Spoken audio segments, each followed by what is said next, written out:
Hello, hello, hello. Hope you're having a good day today. I was wanting to do this yesterday, but I had some stuff going on.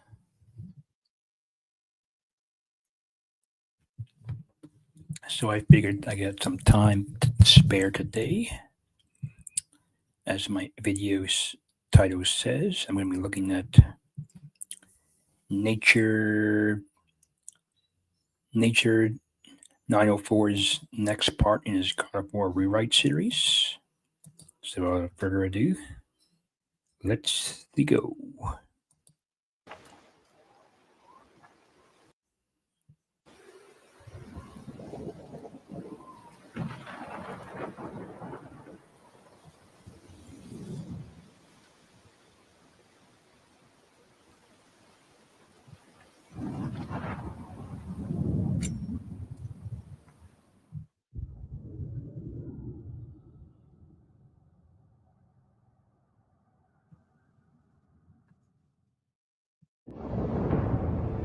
Now, we all know how God of War Ragnarok ended at this point. Odin was defeated, Asgard fallen, and the Nine Realms were led to salvation. But what if everything didn't go as planned, as the legendary Groa prophesied? What if Odin won? What if he killed more than just Brock on that fateful day, successfully defeating Kratos, Freya, and all of their allies, and kidnapping Atreus, turning him into a soldier of Asgard? This question shall be answered today. Welcome to Rewriting Ragnarok Part 11, the 11th installment of an ongoing God of War Ragnarok rewrite series where I alter both the story and the gameplay into the absolute what if scenario. Now, I know that this video took forever to get here, and I'm sorry about that. I'm sorry. So, for those who are either not familiar or has forgotten what has happened in the story so far, there's a 10-part series on the channel, link in the description. Yep, I would say the movie won't be better. But if you want to see it, I did a reaction to this a while, not too long ago. So if you want to look up Victor the Lore Seeker, God of War rewrite reaction, then you could probably find it in the search engine. So that's a third option there. If you want to see someone, a fan of God of War, react to it, so I recommend it as well. But if you don't want to sit through that 4-hour long yapping session, don't worry. I got a small recap coming to you right now. So God of War Fimbulwinter was mostly the same. Kratos gets attacked by Freya, Fenrir dies, Atreus turns into a bear, they go home and see a black wolf. Oh wait, that's different. Thor and Odin pull up to cause commotion. Atreus and Kratos go to see Tyr. Tyr is a pussy. They go to Alfheim to find Girl's prophecy. Kratos yells at Atreus, causing him to leave to go find Freya, but instead, he finds that black wolf once again, who transforms into Vala, God of Vengeance, who beats the living shit out of Atreus, causing him to run. Atreus manages to barely escape, and Kratos finds him and yells at him again, but their quarrel this time will be interrupted by a grieving Freya, who knocks Atreus out and kidnaps him, causing Kratos to chase her all the way to Vanaheim. Kratos kills a Valkyrie in Vanaheim and rips the wings off, using them for himself to perform air combos. Yes, you heard that right, air combos. He then finds Freya. Yeah, that was probably one of my favorite things to learn in his rewrite. Given we had the Icarus wings in the original, so why not give Kratos something that could make him fly in the Norse saga? So the Valkyrie wings were a good addition to it. Fights her and kills her. Yes, Kratos kills Freya. Freya dies. I'm sorry. Kratos and Atreus argue for the last time before Loki crashes out and decides to go to Asgard. Kratos tries to chase him but is interrupted by Vala, the god of vengeance, who has a special ability that Kratos cannot deal with. So he is forced to go home and ask for the Draupnir spear. Yes, Heimdall is still alive. Loki goes to Asgard to meet Skildir, Heimdall, Thrud, in the rest of the Norse pantheon. There's a lot more gods now. Odin tells Loki to go with Thor to find a piece of a mask, and Loki is traumatized by the violence of Thor, which causes him to go to sleep in his new room, transporting him to Ironwood. I'm sorry, is still in the game. Loki meets Angrboda, who has a prophecy to show him, but it was stolen by another giant, so they have to go on a short journey to go retrieve it. When they do so, they meet a little girl who turns out to be Ron, who joins them on this trip. They find a devastating prophecy and a giant, and all three of them have to fight him. And Ron has to sacrifice herself in order to defeat him. And also, Angrboda's grandma, while Kratos kills a Kraken with his newly acquired Draupnir spear, Loki is in Asgard fucking shit up, freeing Garm, and he gets bullied for it all the way back home to his father. Kratos and Atreus go on animal control to hunt down the dog and turn him into Fenrir, strengthening the relationship. But then they go home to find Freyr, who comes to them and says, "Hey man, I wouldn't ask for your help right now, but my sister is alive." Yes, I lied, as I have from the very beginning. Kratos returns to Vanaheim to squash the beef with Freya and kill Nidhogg. They all team up to retrieve the moon from Odin's army, but on the way there, they are interrupted by Vali, god of vengeance. Kratos kills him.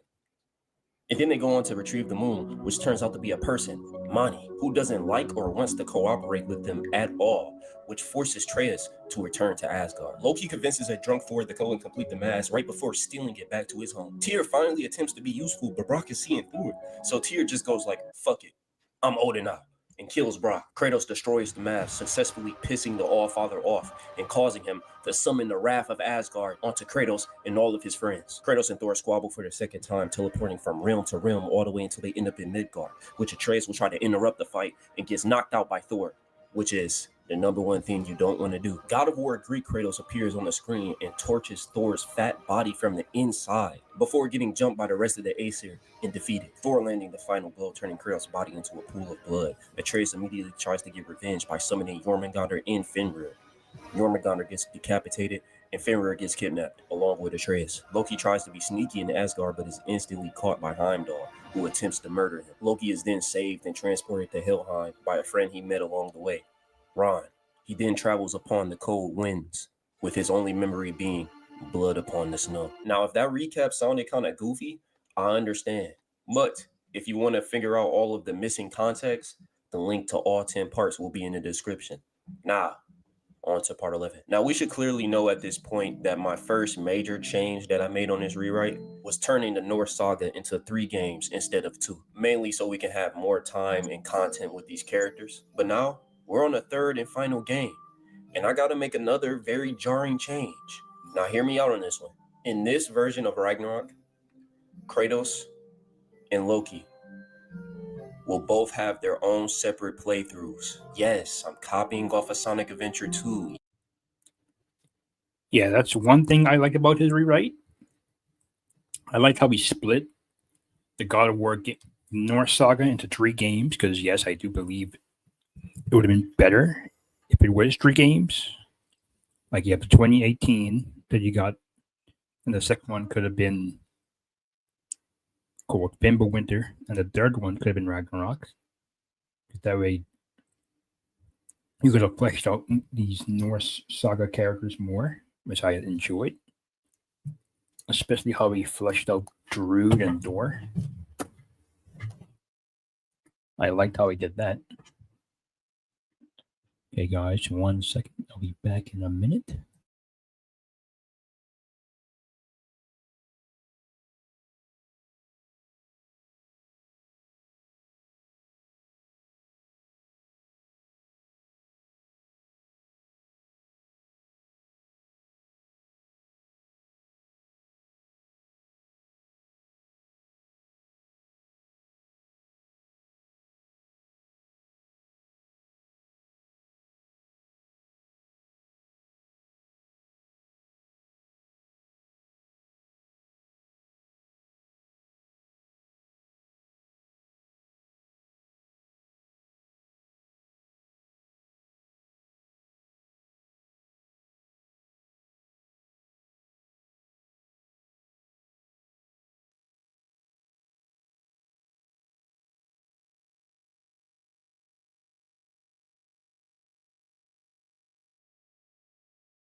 Okay, guys, I'm back. Let me continue this video.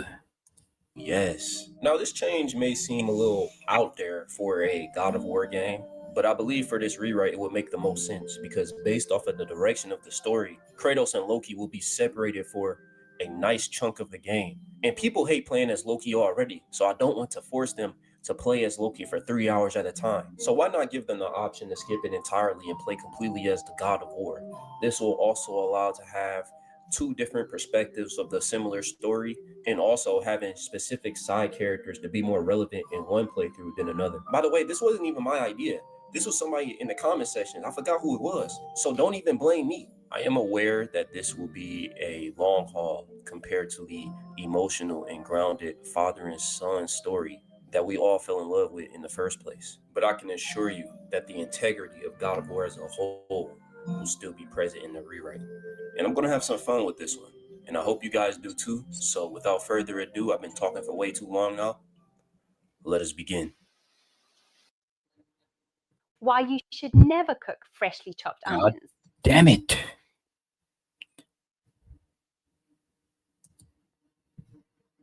There we go. I like this idea of them putting the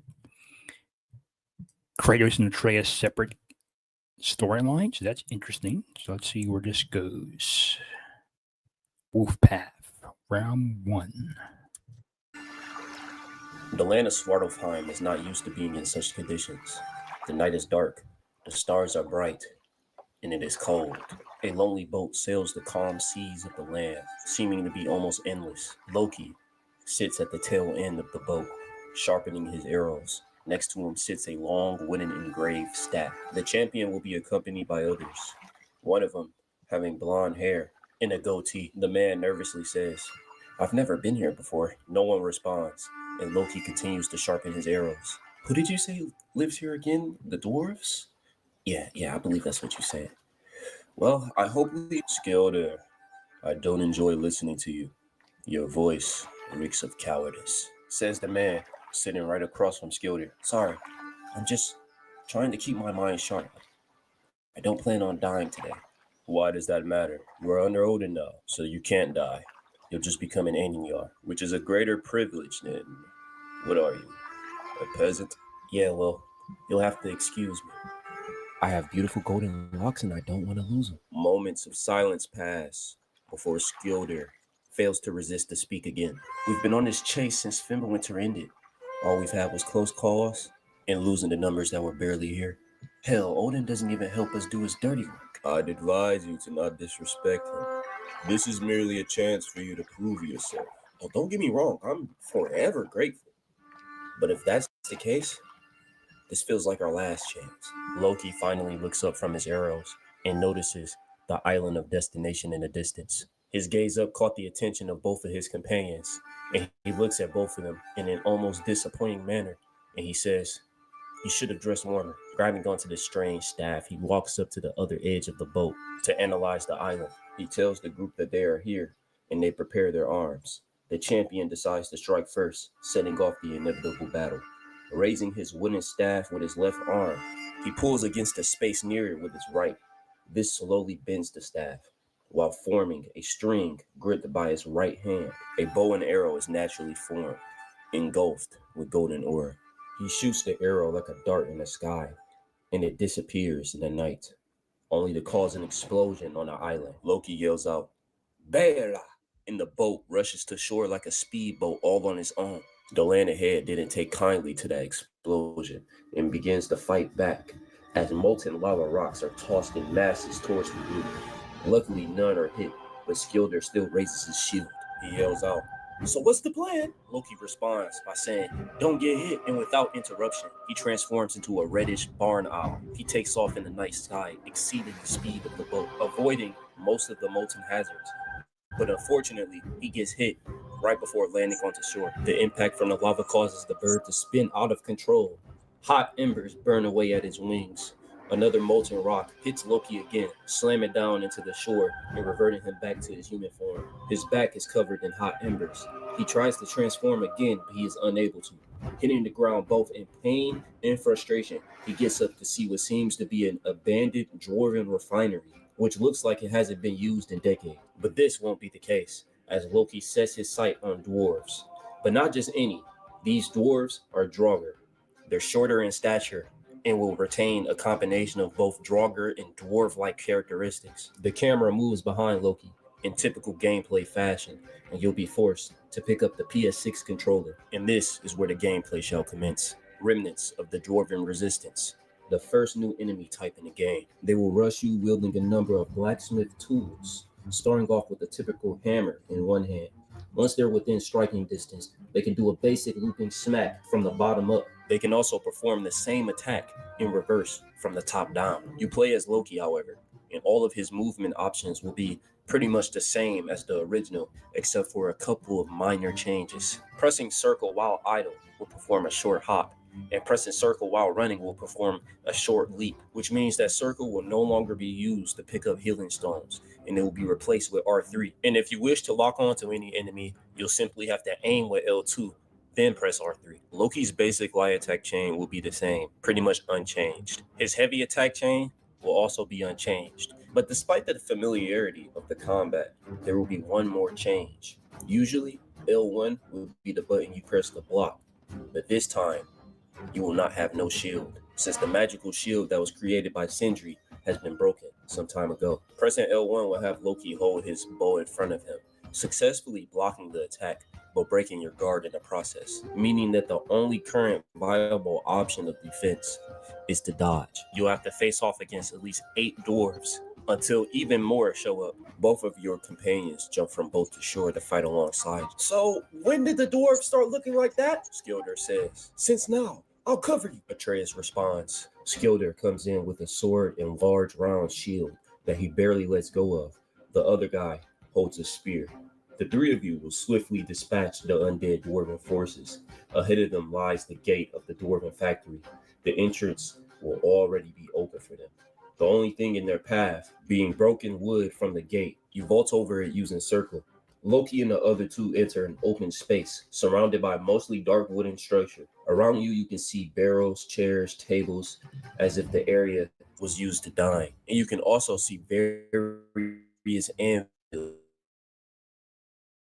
scattered around. Loot such as hacksilver will be available around the ground, but the door is shut. Suddenly, a strong cold wind starts to pick up as if there was a blizzard. Extremely unusual for the realm of the dwarves. At least we know he's here this time. He must feel very brave to give off his location. No, he's not, Loki says as he looks up to see a level above the door with a lever on top of the balcony. Loki tells them to be ready as he looks for a way up. As a player, you'll have to look around until you see a wooden structure with a small wooden cube sticking out of it. Press circle to have Atreus grab onto it.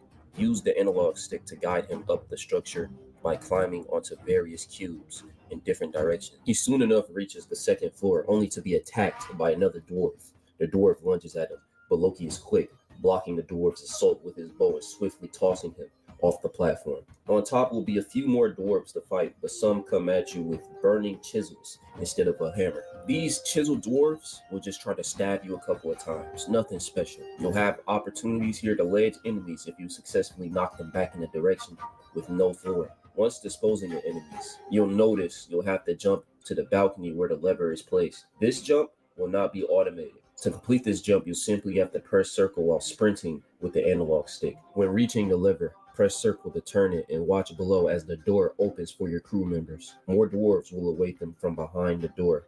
Death from above is reintroduced right at this moment as the balcony provides an open edge for you to jump down.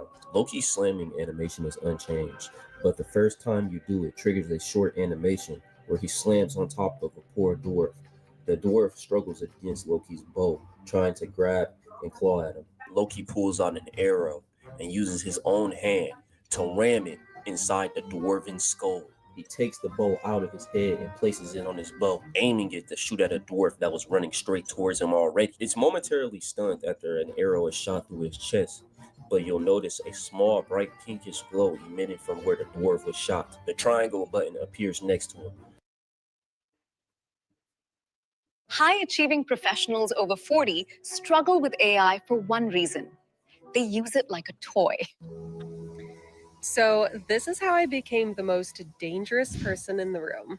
One habit. Pressing it will have Loki reach out and pull the arrow from his chest. This technique does damage while pulling out. It also does small bleed damage to the opponent, which lasts for about 6 seconds. You can now shoot any enemy and pull out the arrow at any time while being close up to them. You can apply this to multiple enemies at once, but you can only apply this effect once per enemy.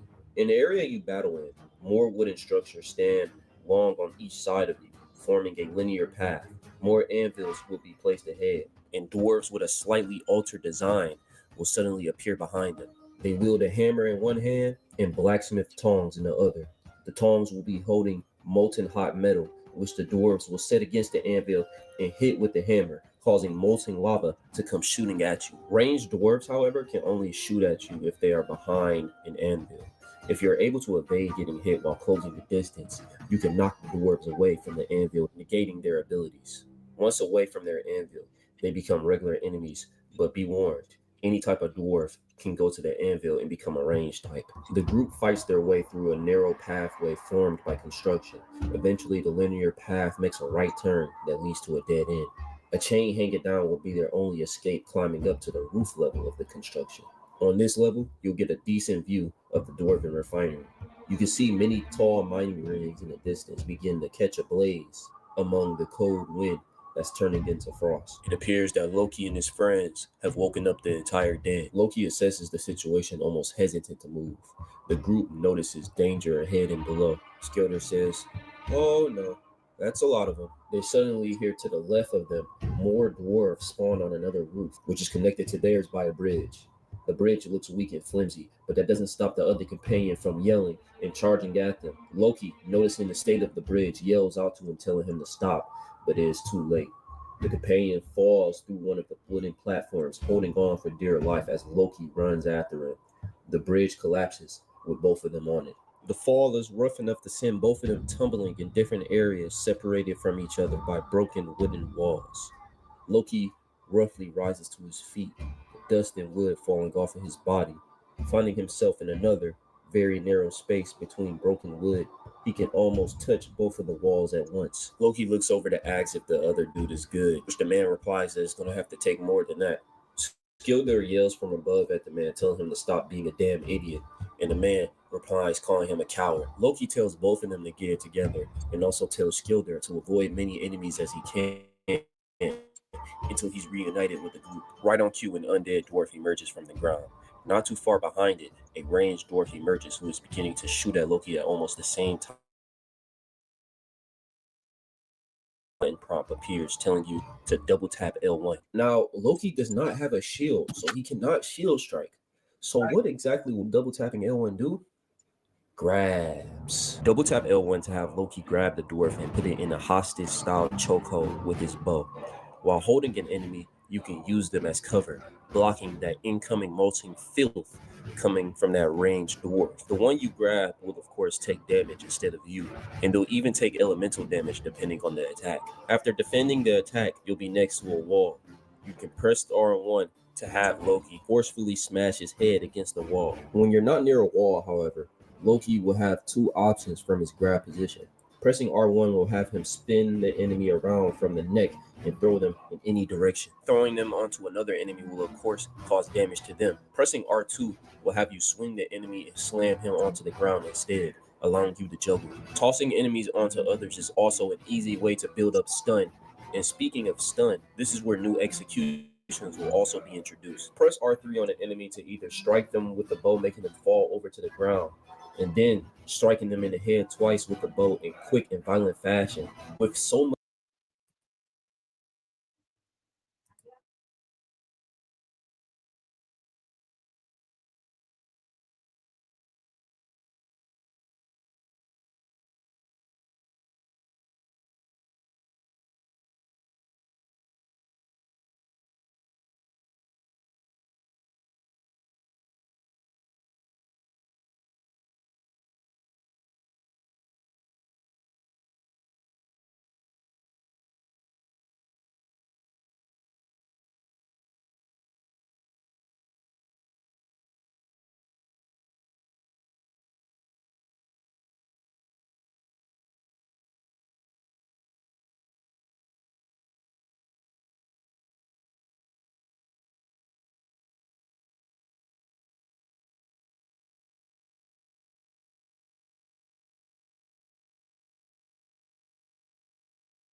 Hey guys, I'm back. Let's continue this video. Much force that the enemy's head will split open and spew blood or any other elemental fluids. He'll perform one final swing while charging his bow with magic to ultimately turn their heads into a watermelon. Or you can execute them in a more civilized manner by having Loki throw one of his kicks at them, causing them to turn and stumble. He then pulls out his knife to swiftly stab them opponent in the eye, and then stabbing him again with the other hand using an arrow. He'll finally yank both out at the same time and watch the victim fall. Skilder would have found his way down to you by the time you've reached out of the narrow space. Now being on the lower levels of the factory, more dwarves arrive to take you out. Multiple anvils are scattered around for the dwarves to use. Take them out with your group as usual, but as you continue, you'll become slower and weaker. The blizzard has picked up to an almost unbearable intensity.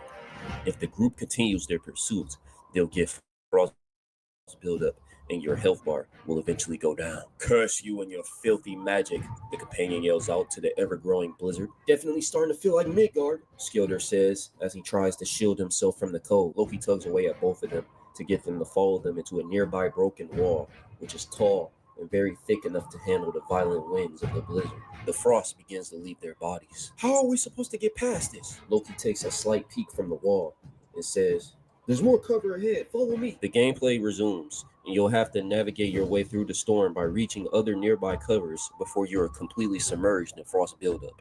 You'll reach a third wall, which will be slightly wider than the others, and dwarves shall await you there. As you fight them, throwing or knocking away a dwarf into a blizzard will cause them to slow down. They'll take frost damage, and those with low health will be rained out. After reaching the fourth wall, you'll notice that there is no more cover ahead, but a lot more blizzard to get through. However, you'll see a lever next to you and a large wooden conveyor belt right outside from the wall. Press circle to pull the lever, which makes the conveyor belt move several meters. Hanging high above the conveyor belt is a large wooden shipping crate.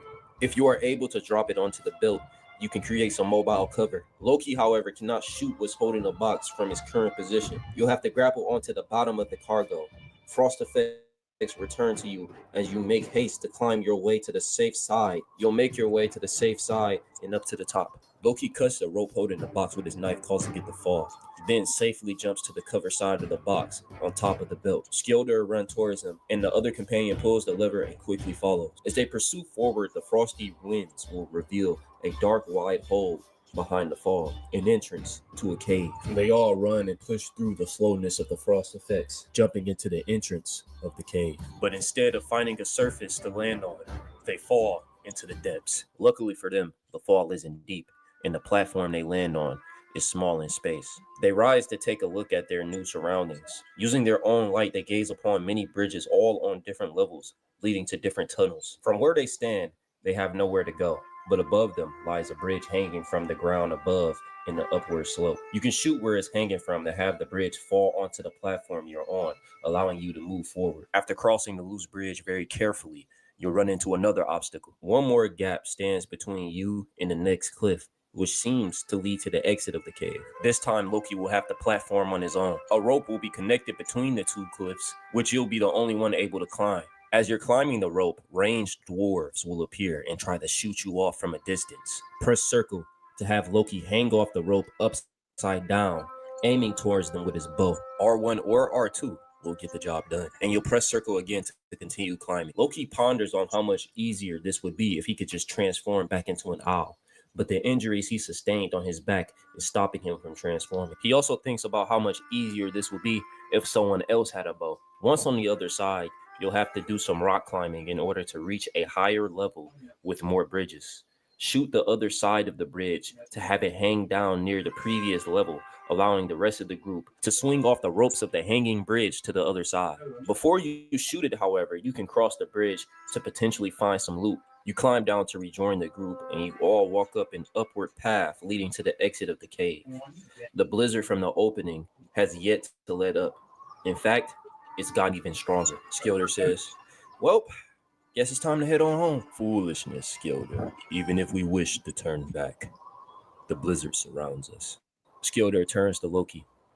"Any ideas?" Loki takes his bow and drags his hand across the string, making it dissolve into yellow particles. The bow magically unbends itself, back into its original staff form. He then says, "Stay here. If I can make it to him, I can stop the blizzard. Once that happens, you can follow behind." Both of his companions agree with no retorts and find somewhere to sit on the cave floor. Skilder tells him good luck, and Loki confidently nods his head and turns to the blizzard outside.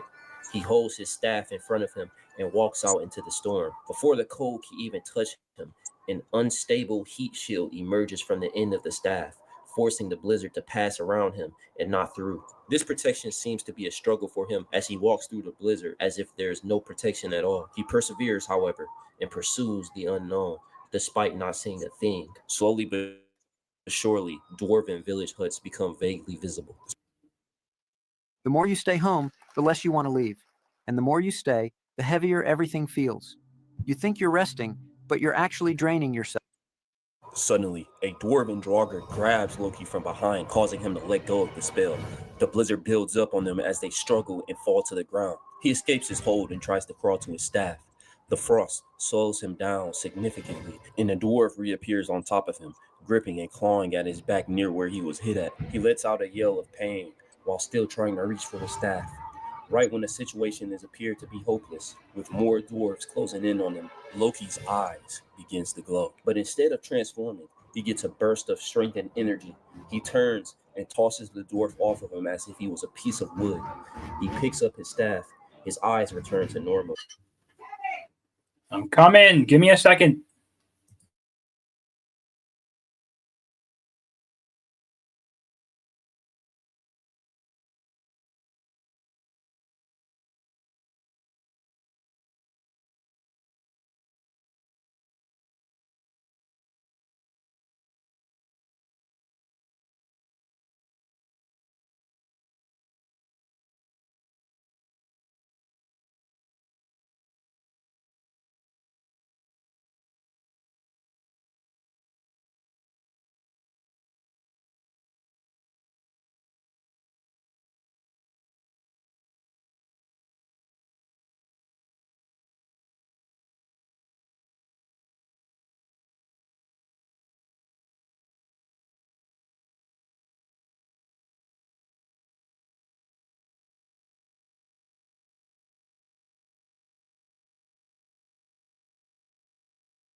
Okay, guys, I'm back.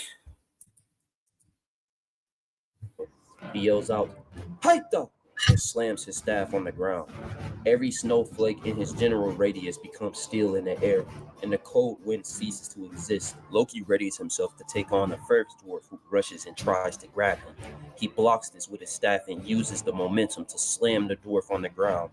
The next one gets smacked across the head, attempting to do what the first one did. He spins to the next while pulling out his knife, then stabs the dwarf in the head and pushes it out with his staff. He turns in another direction, sees three coming at him.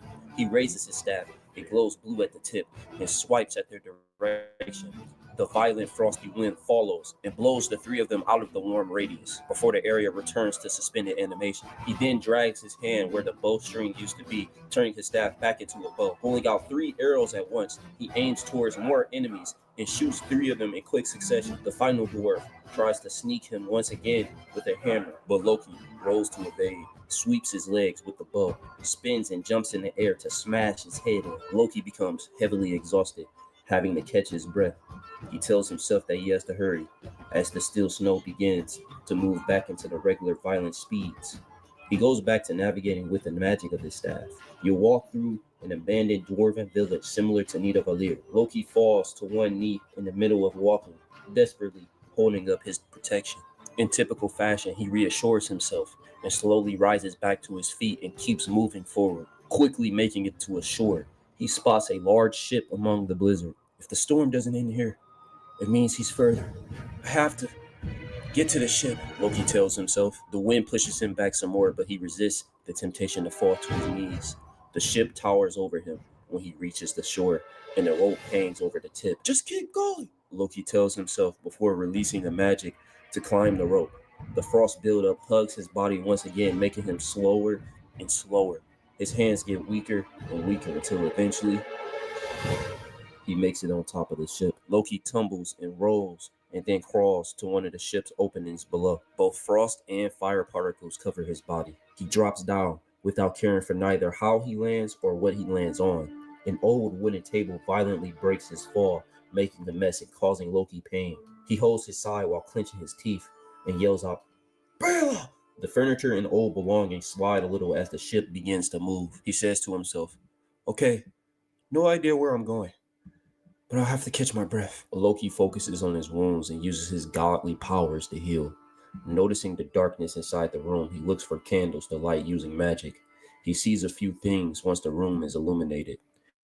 Dead dwarves cover the floor around him, making him feel uneasy. The sight of the corpses are painfully nostalgic. He takes a wooden seat to sit away from the corpses, trying to ease his mind, but the feeling still resides. Deciding to take a look at his equipment, he takes his arrow quivers out and places them on the desk. Then he pulls out his knife and blankly stares at it. It appears to be in a dull, bloody state, even accumulating some rust. The sorry state of the knife reminds him of the condition it was in when he first got it a long time ago. He says to himself, "I was supposed to be," before forcing himself out of that trance, reminding himself to focus and telling himself not to be stupid. The ship suddenly crashes into something and ceases his movement. Loki rises to the ceiling and out of the entrance.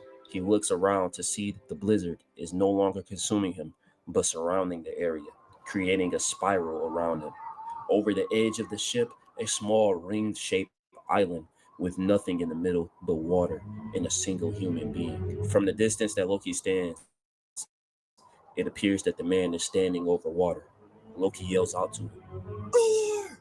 Uller allows the sound of the wind to speak for him. There's nowhere to go. Uller still doesn't respond. Loki quickly loses his patience and pulls out his bow, but before he can even aim, an arrow zips past his face and pins itself to a wall of the ship. The arrow causes frost buildup. Loki simply sighs and then hops down onto the island. What's wrong? Nothing else to say? Loki pulls out a large seed and tosses it in the middle of the water inside the island. I hope you know, if you don't stop this blizzard now, I will kill you. Uller shoots out another arrow, which is blocked by the shaft of Loki's bow before it hits the side of his face. Whatever, Loki says right before shooting an arrow back at him, which misses, and Uller retaliates in lightning speed. Loki transforms back into a barn owl to dodge the incoming arrows. Once he's close, he reverts back to his human form to give him a death from above. Frost energy forms under Uller's weird-looking shoes, and he glides across the water, avoiding the blow of Loki and creating an ice path behind him. Loki turns to see Uller standing in the middle of the ring island, and this is where the gameplay shall resume. This boss battle will begin as a shootout. Uller will shoot arrows at you from afar, and you'll have to do the same. Uller will make himself a moving target by constantly gliding around with his sled-like shoes, going from water to land, leaving ice paths behind. You can walk around the ring of the island and also the ice paths he creates to try to reach him, but he'll simply slide away every time you get close. Loki will call him a coward for this and tries to bait him by saying you're not fighting like the god whose name you stole. This will not work, however, and he will continue to evade you. If you want to give a beating to this man, you'll have to wait for the very moment that he's about to slide, as his legs will glow with frost energy. Take aim and shoot at his legs to stop and stun him. If he's on land and hand, each time he'll get knocked back by your blows, but he'll land on his feet, creating an ice platform if he's over water. Uller will start mixing up his shots, beginning to shoot arrows in 2s and even 3s. Getting hit by multiple arrows will cause frost buildup, making Loki slower. When you stun and attack him the 3rd time, a cutscene will emerge where Loki goes for a swing with his bow and Uller clashes with his own. They push each other back and forth as Loki reminds him of his futile efforts, but is slightly annoyed because Uller refuses to respond. A sudden wind from the blizzard gets in between them, blowing them both in opposite sides of the ring island. Loki and Uller regain their footing and run towards the other end of the island to meet each other halfway. While they run parallel to each other, Loki shoots an arrow at him, which Uller jumps in the air to block the arrow with his backside, which is equipped with a shield. While still in the air, he spins back towards Loki, shooting an arrow of his own. Loki slides to evade. They'll meet each other halfway at this point and attempt to hit each other with their bows again. This time, Loki beats him to it, smacking him back to the water. Uller makes an ice platform for himself to recover. He then pulls out a magical ring and dips it in the water, freezing the entire area around him, allowing you to walk around him. This is where the next phase of the fight will begin. Uller's health bar will be visible, and not only does he perform ranged attacks, but also melee. He'll have a slow 3-hit combo with his bow that you'll be able to evade. You'll be able to retaliate, but you'll notice after hitting him a few times, he'll run away backwards using his shield as protection from your melee or arrows. After gaining distance, he'll jump back around and shoot at you.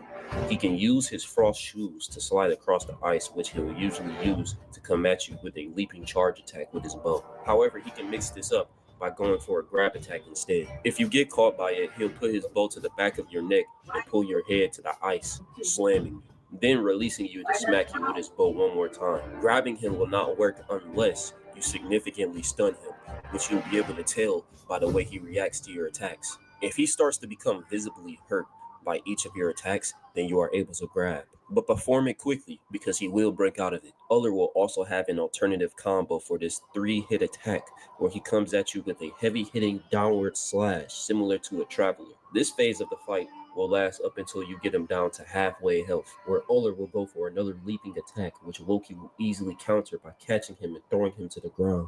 Uller will get up with a bone-like knife and try to stab Loki, which he'll counter again by catching his hand and stabbing him in the chest with his own. Uller will speak for the first time, but it'll be nothing but a yell in pain as Loki angrily says, "You're weak!" Uller's eye color changes as he yells from a slightly glowing green to a simple brown. "You're not one of us, and you'll never will be!" Uller then regains his composure and charges Frost in his ring. His eyes reverts to his original color. The energy blows him away. Landing on his stomach, Loki tries to get up but realizes he can't, as he is frostbitten from the waist down. He curses to himself as he notices the ice around him crack and melt into platforms. Loki begins to panic as his lower body becomes submerged in water. Uller stands over him in a small platform. Unable to swim because of his conditions, Loki begins to sink underwater.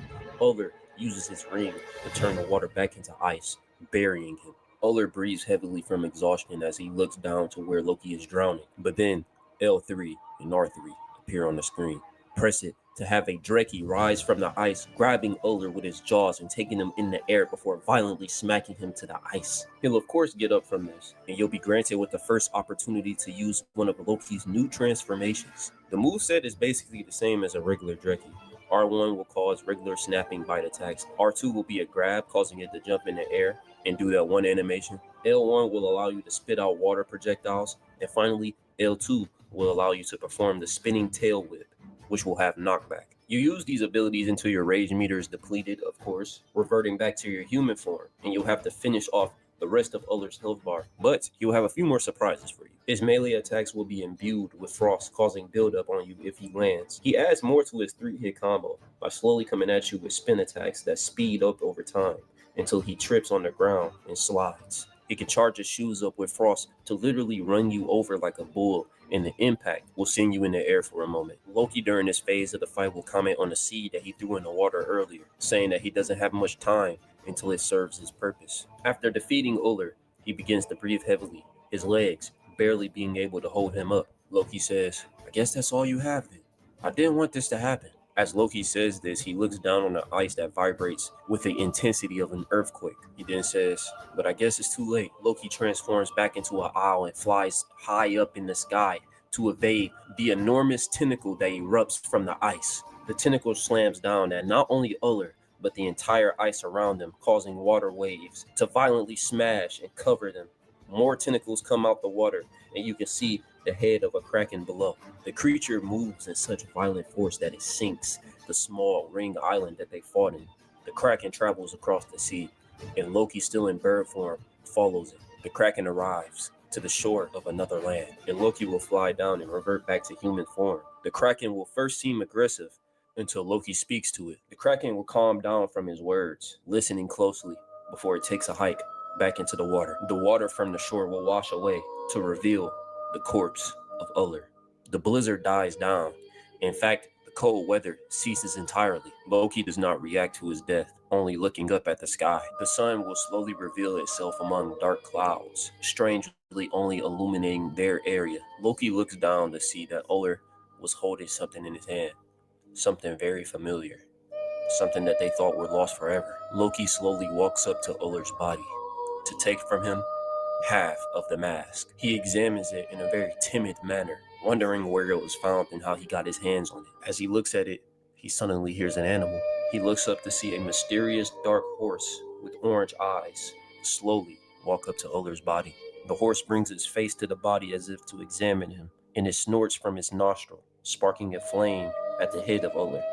Soon, the fire spreads, engulfing his entire body. Loki is beyond confused at this sight, but he decides to kill his curiosity and walks away in order to return to his group. He flies back to the dwarven village, only to see Skilder there, holding on to another dead body, the companion that they were with. Loki runs up to them asking what happened. Skilder simply says that a dwarf caught them by surprise, taking his life. Skilder for a moment is visibly demoralized from the death, until Loki says, "We have to bring his body back to Odin, so he can become an Einarr." "I know." Skilder cuts him off. Loki says, "I'm sorry. I rushed into this. I should have came up with a better plan. Why does this keep happening? Why do people keep dying? We're under Odin's protection, aren't we? But most of my family is gone, and he only revives who he believes is special. Maybe we should have stayed in Midgard. Then everyone would have froze to death." Loki responds, "Things like this happen. Don't let it get to you. Remember, today was a victory, and all we have to do is keep our heads down and follow commands, and we'll be okay." Skilder stares at Loki after saying this, as if he wants to retort, but he decides not to. He sadly gets up. He shakes his head and says, "I'll carry him." And the two head on back home, carrying another corpse.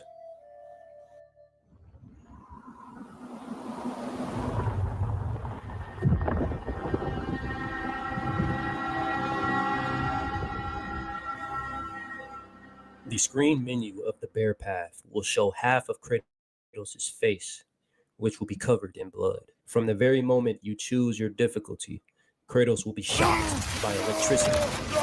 He yells with great pain. Atreus yells out to his father, and you hear him struggle after being grabbed. The camera will turn to the very god that is causing Kratos to suffer.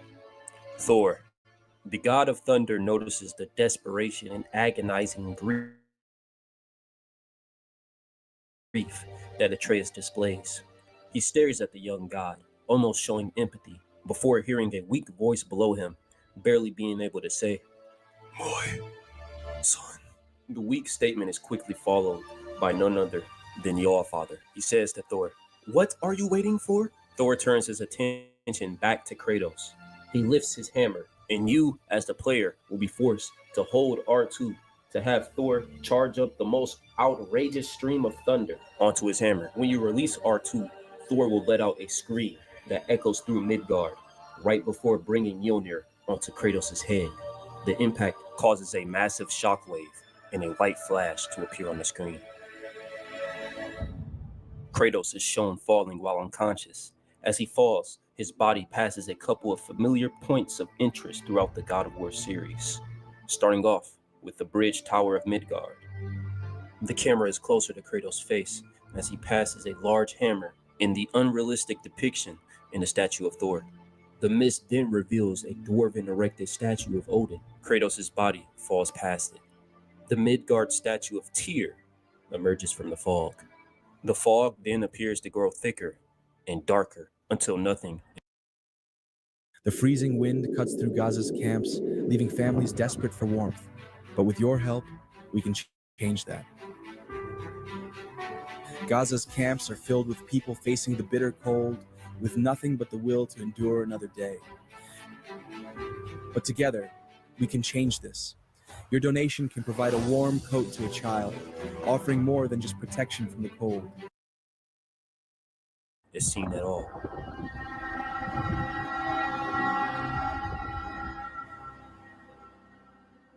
We have been expecting you, Ghost of Sparta.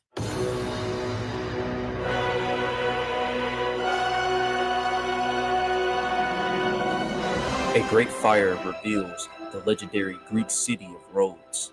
Multiple Greek buildings burn below Kratos as he continues to fall closer to the ground.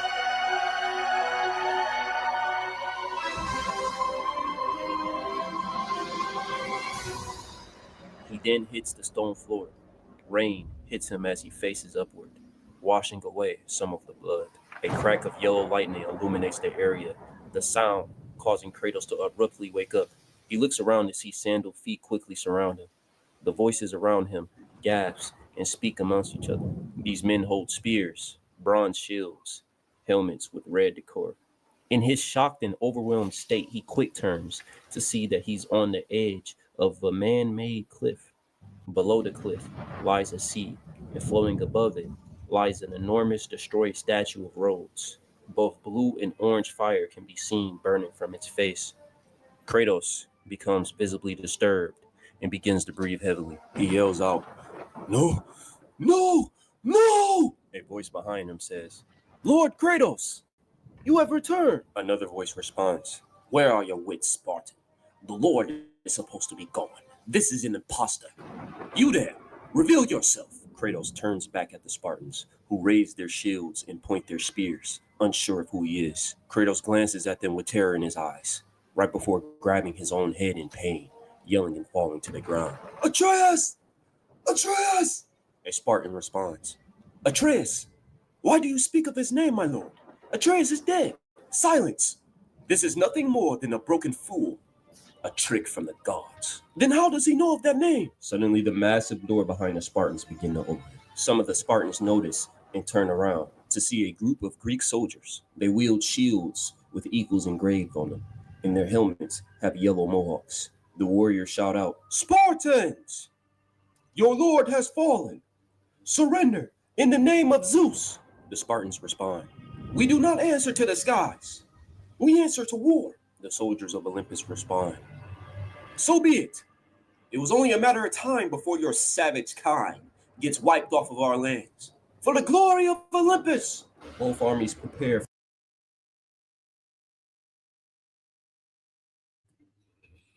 All right, so I think I enjoyed the Atreus section was good. I like the Hodor boss fight and the mechanics he invented for that one. Because I am curious to see where he goes with the Atreus one. Because I know that is it like a Aesir civil war going on in Asgard? Because I don't know why he would be fighting Hodor. So maybe he'll explain that in the next part 11. In the next part 12, about more of Atreus' side, and expand on that section of the story. But so far, the Kratos part, I'm liking it so far. So let's see where else it goes.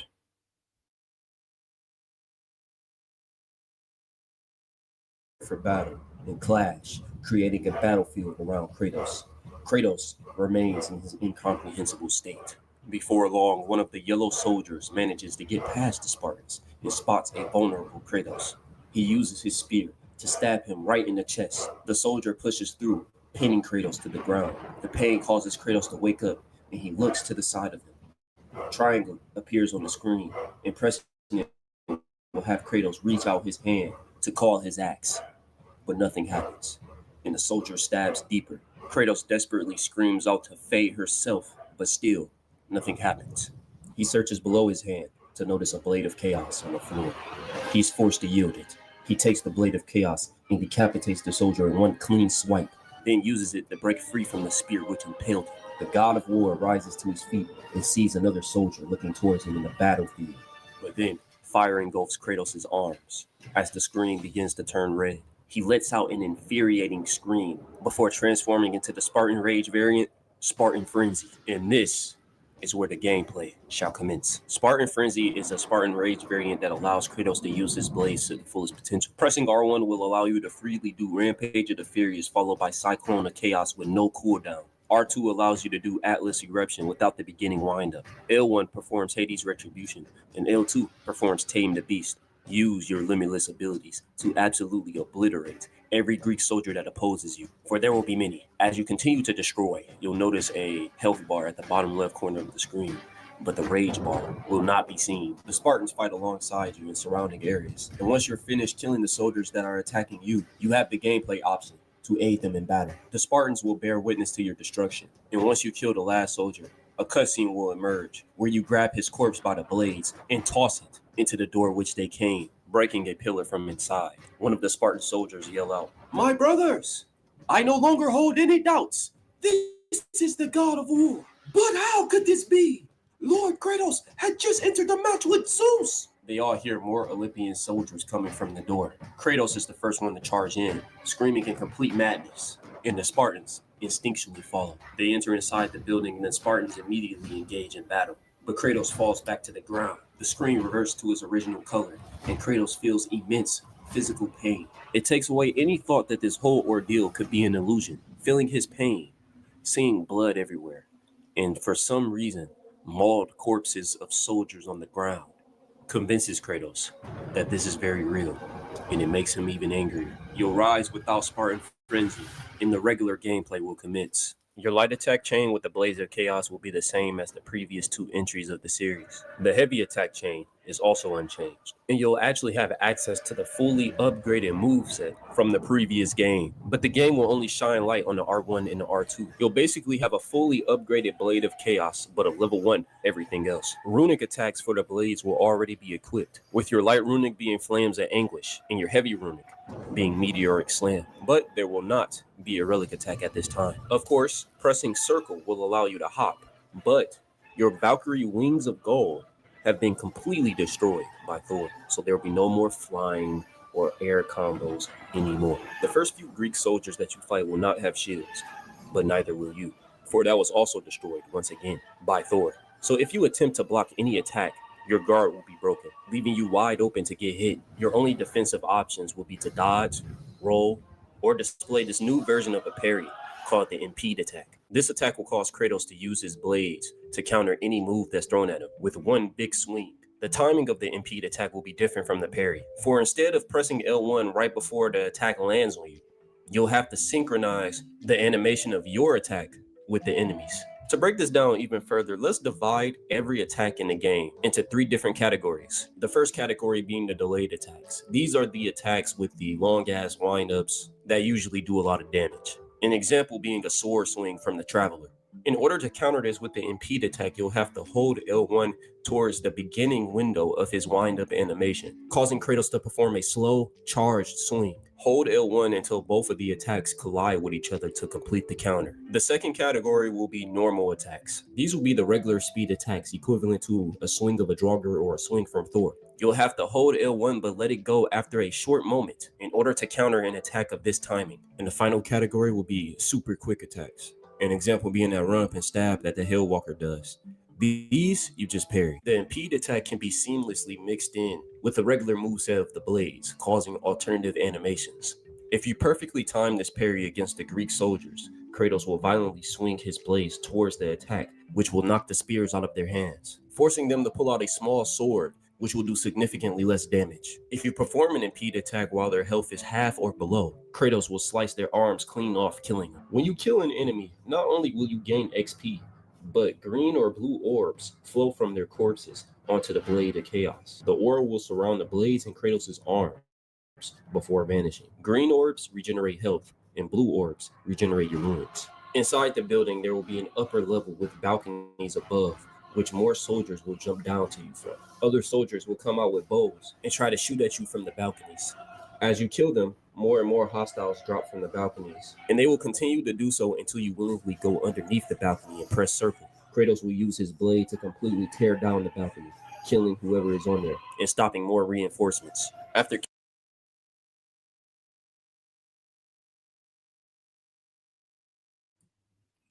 Okay, I'm liking how he's incorporating the different Greek soldiers. Given you have the Spartan ones and you have the ones, and you're the ones who worship Zeus. Looks like it, like the gold armor one. So that's a nice touch there. killing all of the Greek soldiers, the Spartans will surround the room. Their morale gets a boost as they tell each other to press on. Kratos, however, is very stressed. He shouts at the warriors, I must leave this place. Where is the sea? One of the Spartans respond, we have to continue in this direction, my lord. But why must you leave? Kratos ignores him. Luckily, you've opened your own path. Due to you demolishing the balconies, you'll have to climb the wall to reach the second level. Up there, you'll reach a narrow hallway with more enemies to fight. On the floor, will lie tracks of blood as if a body was dragged through the halls. Reaching the other end of this hall will reveal a large room. The room will hold chains and gears, and another open balcony which will be completely out of reach. A large gear sits at the end of the room with a lever that operates it. A chain with a hook on the end hangs off the balcony. A platform will be nearby to push onto the chain with the hook. Pull the lever near the gear to make the hook elevate the platform, allowing you to grapple onto the balcony. The next level reveals 2 doors. You notice the chain attached to the right door leads back to the room you just left, and the left door chain leads to another room, which will have a gear of its own, but the lever will be broken. A chain with a hook attached at the end will lie underneath a gear. You'll need to physically pull onto the latch on the other side of the room in order to move the gear, which opens the left door. The left door will open to reveal some loot, but you could have skipped it entirely and just went straight to the right door to continue the campaign. In order to open it, return to the first room and release the latch holding the platform. You'll see how the chain above the gear is broken. Attach the hook onto the broken chain and pull the lever to activate the gear. To reach back to the doors, climb on top of the platform and use your blades to tear down the balcony, creating a hole that you can grapple onto easier. When you enter the door, you'll reach a dark room. You'll hear screaming from some soldiers and roars from an unknown beast. A window will suddenly break nearby. You'll have to look for the sound, but as you look around the room, there will be more loot to pick up. Once you reach the large broken window, you'll have to jump out of it and down back to ground level. You land in a circular layout with a water fountain placed in the center. 3 tall pillars will surround different ends of the layout. You'll find a few more soldiers ready to attack you. But as you fight the hordes off, you can notice something in the distance, an abnormally Make it a habit 7 minutes of Tai Chi every morning all the way for 1 month. This Monday we will large lion with vague stripes around its body, as if it was breeded with a tiger. The lion eats away at the corpse of a Spartan warrior. A few more of his brothers try to avenge the kill, but the lion swipes its paw and knocks all of them off of their feet, mauling them one by one. When both you and the lion are done dealing with your respective opponents, you'll come face to face. The lion, similar to any of Kratos' previous opponents, will try to intimidate him with its size. When it realizes that doesn't work, it will try to attack him with a swipe of its paw. But instead of getting blown away or knocked off balance, Kratos will only be pushed back a measly 2 to 3 meters, with his feet sliding against the pavement, but never leaving it. Kratos continues to stare down the beast. His silent rage could be mistaken for stoicism as you prepare to face off the first boss of the game, the Lioness of Kithera. The lioness opens her mouth to reveal a glowing beam, which will shoot at you in alarming speed. Dodging it will have the projectile hit the ground or wall and cause an unknown elemental hazard. From a distance, the lioness will have a pounce attack, swiping at you with the left paw, quickly followed by the right. If she lands this attack on you, it will push you back. The classic red ring unblockables will be reintroduced in this fight. The only way to defend against them is to dodge. The lioness will come at you with many variations of claw swipes, giving you many opportunities to land your new parry. Landing this impede attack will have Kratos jam his very blade onto whichever limb is attacking him, slicing it across her arm, leaving a noticeable red line. Landing several impede attacks will damage her limbs over time, starting off with a few marks and cuts before quickly getting very bloody. You'll notice her attacks get slower and slower the more you do so. Literal meat chunks eventually start to come off of her body. Bringing the lioness to halfway health will awaken its second phase, regenerating all of the physical damage you dealt so far. The lioness begins to implement more footwork in this phase, becoming more agile. Instead of shooting one projectile out its mouth, she'll shoot 3 consecutively.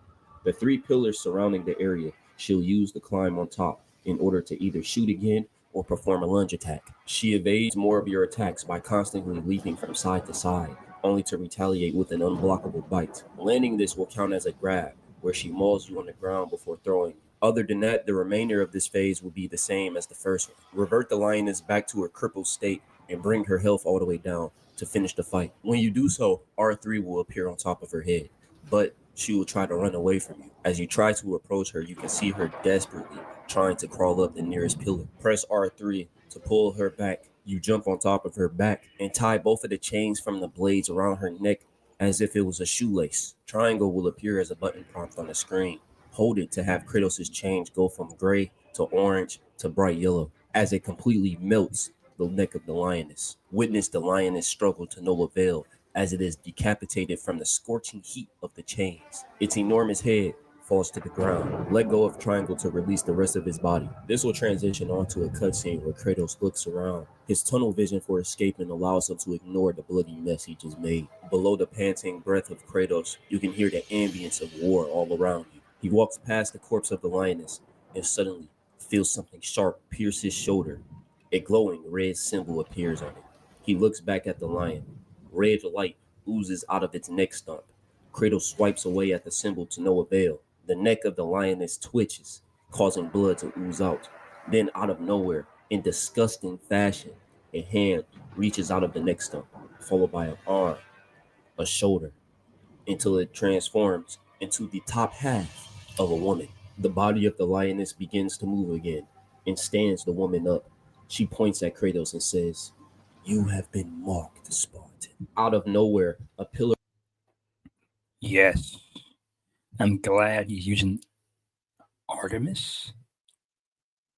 Like I said, God of War 3 was good, but I wish we had some more gods and gods of the fight. Like, yes, we had Apollo and we had Apollo's bow and Artemis's blade, but they never had an official appearance in the game. But I like how he's using the concept art of Artemis into this fight. Breaks to reveal a massive load of enemies to rival a stampede, quickly followed by a large cyclopes. They appear to be abnormally aggressive.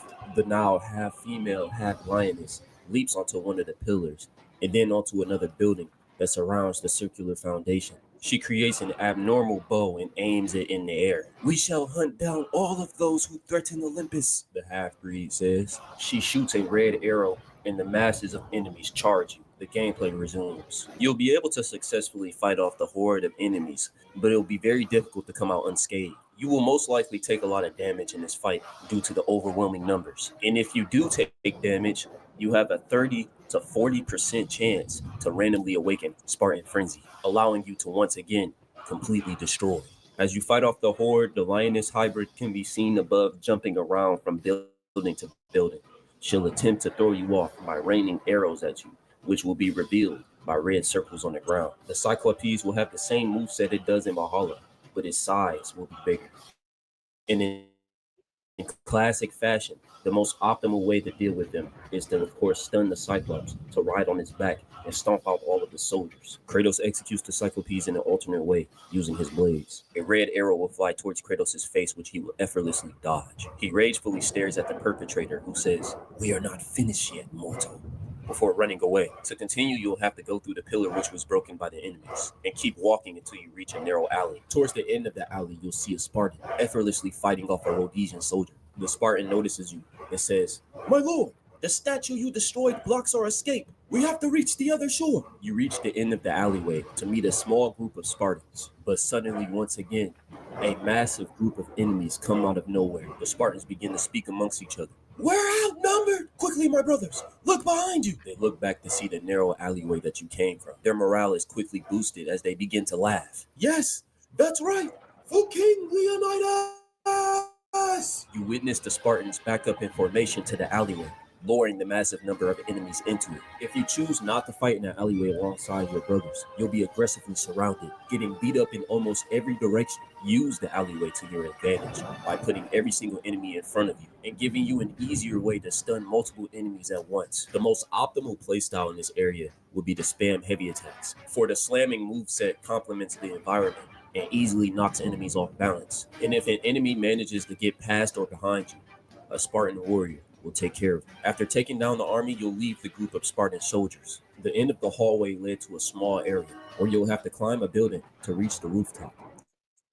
You'll feast your eyes on a vast area of roads where you can see Spartan and Zeus warriors engaged in battle at various rooftops. You'll have to travel among these roofs, and you can engage in aiding your Spartans fighting more Greek soldiers, but that is optional. You'll press circle numerous times to grapple onto different roofs and towers. Once you grapple onto the final roof, you'll climb up the edge, and right as you do so, Kratos will be shot by another arrow, causing the mark on his shoulder to glow brighter. Kratos is stunned and partially immobilized. The lion-human hybrid reveals herself once again.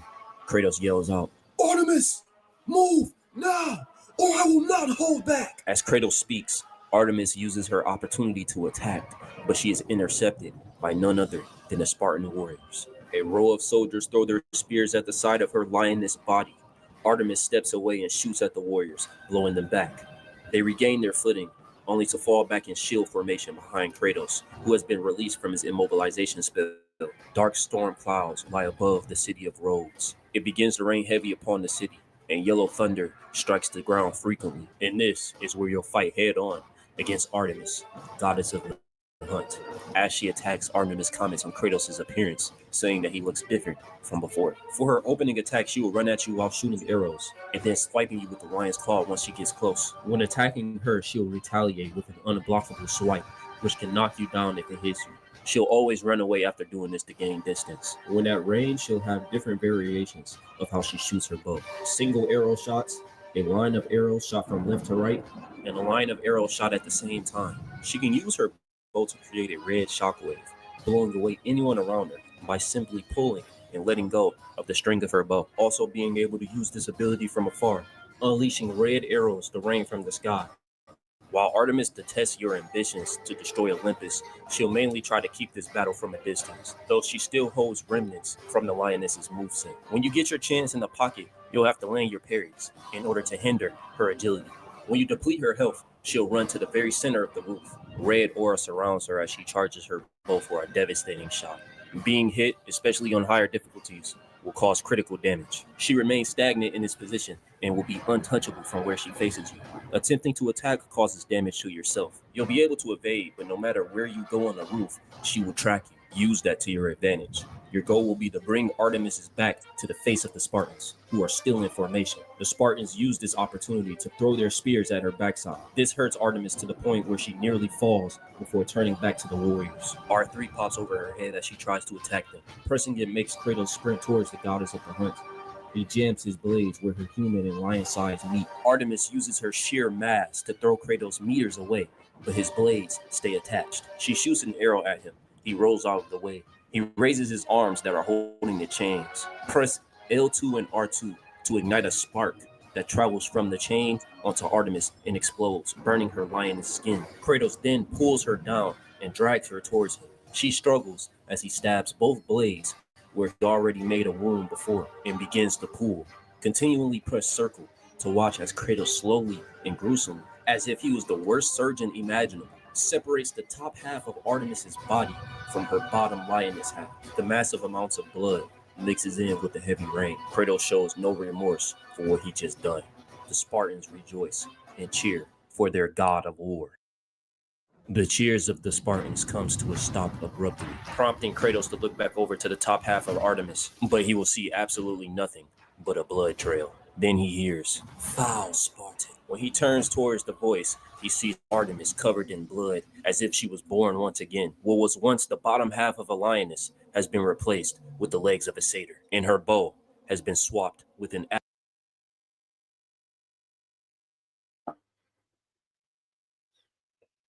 Nice. I like how he did the lioness part. So that's one thing.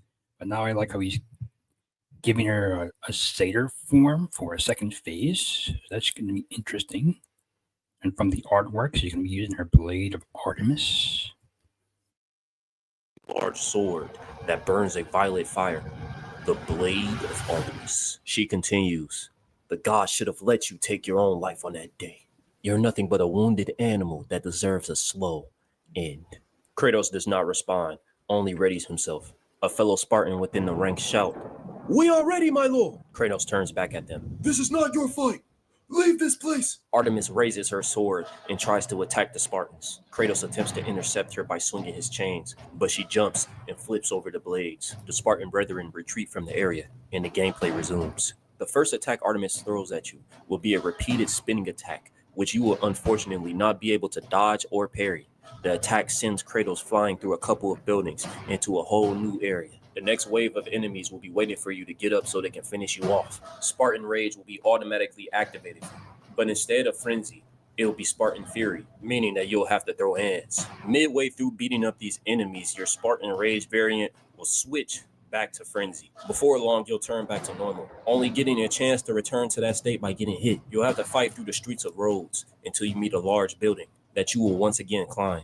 You'll enter a large room with more soldiers. Yellow lightning frequently shines from the windows. Eliminate the rest of the soldiers to trigger Artemis bursting through the window. She'll use her satyr agility to run against the wall and leap high in the air for a strike with her blade. This time you'll be able to play the game and dodge. She will display a similar movement to the satyr enemies, combined with the recognizable moveset of the Blade of Artemis, which means she will have the thrust attack, the basic swings, the spinning attacks. Attacking her repeatedly will cause her to flip around and try to counter you. Halfway through this phase, Artemis increases her intensity by adding a couple of unblockable attacks, where the Blade of Artemis turns red while doing so. The rest of her attacks are impedable, and multiple successful parries will make her weaker and slower over time. Even her agile satyr flips and hops begin to cease, and she simply runs, walks, and eventually limps. Kratos slashes downward, sending Artemis to the ground and making her lose hold of her blade. She reaches out for it, only to see a blade of chaos stabbed into her hand. Kratos picks up the Artemis blade and thrusts it into her backside, where her human and satyr halves meet. Her voice cracks into silence. Her body twitches into stillness. The mark that was on Kratos' shoulder disapparates. At first, nothing is heard but the rain and thunder, but the noise is soon followed by loud flocks of birds and numerous wild land animals. After processing that he has killed yet another god, the bounds of his rage becomes limitless, and he reaches a breaking point. Every single fiber of muscle on his body begins to pulse, and his veins become disturbingly visible. L3 and R3 appears on the screen. When you press the two buttons at the same time, Kratos will be shield bashed from behind. A stern voice says to him, "I'm afraid you're going to have to answer for what you've just done." Kratos turns around to see a tall man, fully armored, with a shield and a spear and glowing eyes that can be seen from underneath his helmet. He gazes upon Tyr, the god of war.